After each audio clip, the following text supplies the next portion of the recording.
ఈ విధంగా time.htmlలో మన కోడ్ అంతా కూడా కాపీ చేసి పేస్ట్ చేసాం కదా, ఇలా మనకు వస్తుంది. కోడ్ మొత్తం ఈ విధంగా వస్తుంది.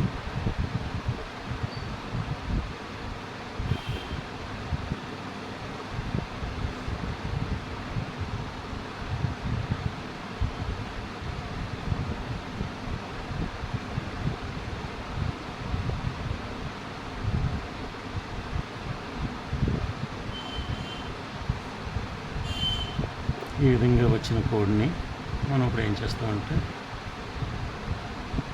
మన ఫైల్లోకి వెళ్తాం. ఫైల్లోకి వెళ్ళి సేవ్ చేస్తాం.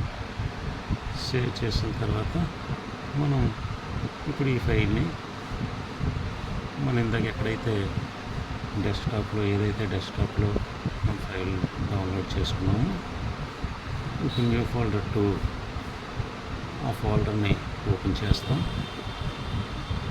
ఓపెన్ చేసిన తర్వాత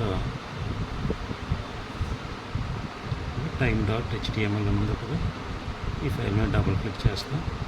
చేసిన వెంటనే మనకి చక్కగా టైం కోడ్ ఎగ్జిక్యూట్ అయిపోయిందండి.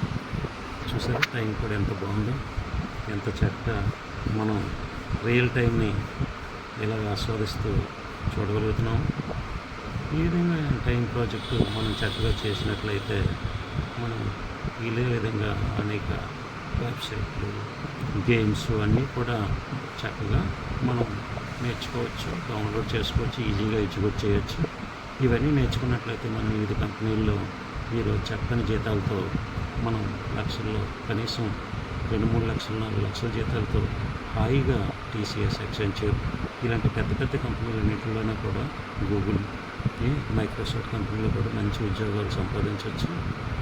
ఈ విధంగా డియర్ ఫ్రెండ్స్, మీరందరూ కూడా బాగా నేర్చుకుని మంచి కోడ్ రైట్స్ అయ్యి మీరు ప్రతిదీనికి కూడా కోడ్ అనేది చాలా అవసరం.